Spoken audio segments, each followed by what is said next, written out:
हर एक घटना को आज धर्म से लोग जोड़ दे रहे हैं। कभी कोई कहता है इस्लाम खतरे में है, एकदम गलत है। धर्म का लचीलापन ही धर्म की सबसे बड़ी खूबसूरती है। जिस धर्म में लचीलापन है उसी का विस्तार है और उसी की लोकप्रियता है। और चाहे या ना चाहे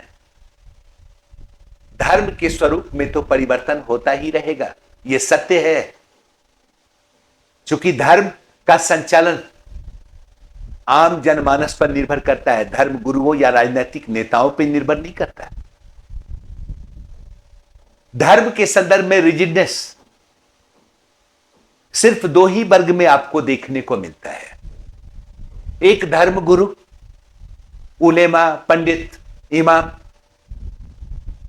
जिनमें रिजिडनेस है, शायद व्यवहार में वो भी ना हो, इसलिए कि उनका हुनर वही है, नहीं तो अस्तित्व पे खतरा आ जाएगा। वो रिजिड है। नेता रिजिडनेस की बात करता है क्योंकि उसका पॉलिटिकल हित उसे साधना है, नहीं तो आम जनमानस पे क्या फर्क पड़ता है? कोई फर्क नहीं पड़ता है। हर एक धर्म में लचीलापन है और लचीलापन है तभी वो सरवाइव कर रहा है, अन्यथा कभी करेगा ही नहीं। मैं एग्जाम्पल देता हूं।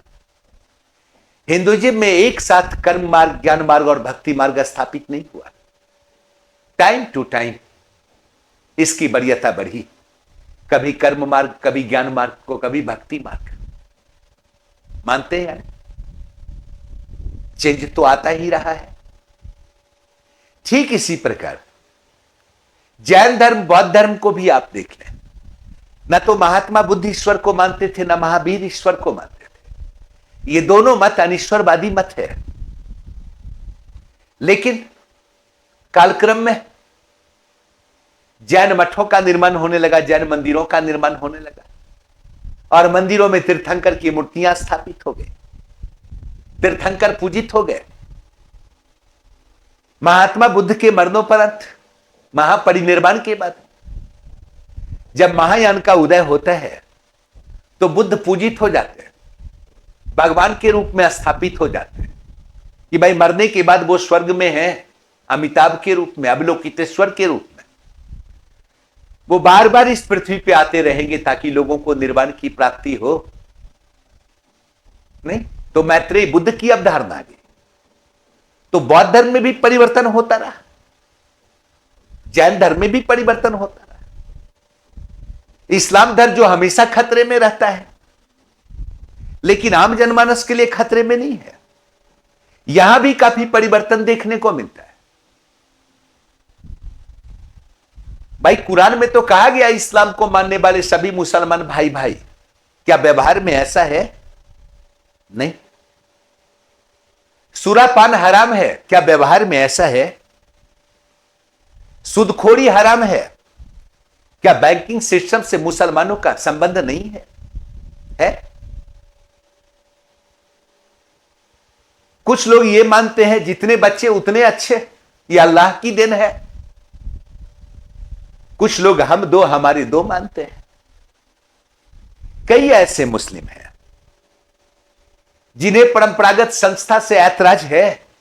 जो परंपरागत सामाजिक इस्लामिक संस्थाएं हैं वो परिवर्तन चाहते हैं। कुछ ऐसे हैं जो रिजिड है, यह अल्लाह का आदेश है। लेकिन परिवर्तन तो स्वाभाविक है, वो होकर ही रहेगा, आप उसे रोक नहीं सकते। रोकने की बात वही करता है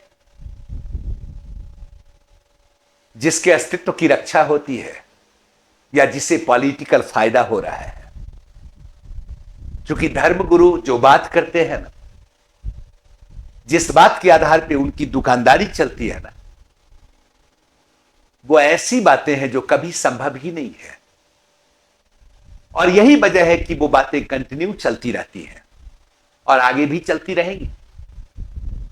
जैसे सत्य, अहिंसा, ब्रह्मचर्य, ये तमाम प्रकार की मान्यताएं जो व्यवहार में कभी संभव नहीं है, लेकिन वो इसे संभव करने की बात करते हैं।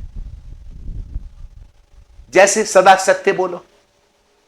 अब जान आफत में पड़ जाए तो क्या यह व्यवहारिक है? तो आत्मरक्षा ही क्या है? सत्य है। चोरी नहीं करो, चोरी करना पाप है, लेकिन एक भूख से मरने वाला व्यक्ति अगर रोटी की चोरी कर ले तो आत्मरक्षा पुण्य हो जाता है। तो समय और परिस्थिति के साथ धर्म का आचरण भी बदल जाता है। सही बात तो यही है। तो धर्म के नाम पे लड़ाई कभी आम जनमानस को पसंद नहीं है, चाहे वो हिंदू हो, चाहे मुस्लिम हो, चाहे बौद्ध हो, चाहे जैन हो। कभी इस मुद्दे पे लड़ाई होगी ही नहीं। ऐसी लड़ाइयां करवाई जाती हैं, इसके लिए लोगों को प्रेरित किया जाता है, इसके लिए वातावरण निर्मित किया जाता है। मुझे लगता है कि आम जनमानस को इससे बचने की जरूरत है। आप सोचिए ना, एंशियंट दौर में भी भारत में कई प्रकार के धर्म थे। ब्राह्मण धर्म के अगेंस्ट कुल 62 संप्रदाय का डेवलपमेंट हुआ, लेकिन कभी कोई सुने? कभी सांप्रदायिक दंगा हो गया? धर्म के आधार पे लोग लड़ रहे थे। हिंदुइज्म में भी कई पंथ का डेवलपमेंट हुआ, कोई झगड़ा संघर्ष था क्या? नहीं। पूरे इस्लामिक दौर में, मिडियवल काल में कभी क्या ऐसा कुछ हुआ? नहीं। आखिर ये मॉडर्न पीरियड में ही डेवलप क्यों हुआ? आम जनमानस के स्तर पे इसका डेवलपमेंट नहीं है, धर्म के स्तर पे लड़ाई। इसके आलमबरदार राजनीतिक नेता ही रहे, औपनिवेशिक शक्तियां ही रही हैं, फूट डालो और राज करो की नीति ही रही है, या दो कम्युनिटी की संस्थाएं, दो धर्म की संस्थाएं जो एक दूसरे को खुराक दे दे के जीवित कर रही थी। सांप्रदायिकता का डेवलपमेंट हुआ।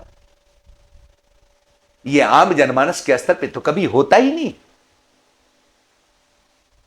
यह राजनीतिक उद्देश्य से कहीं ना कहीं संचालित होता है, यानी दो धार्मिक समूह के राजनीतिक हित के टकराने से सांप्रदायिकता का डेवलपमेंट होता है।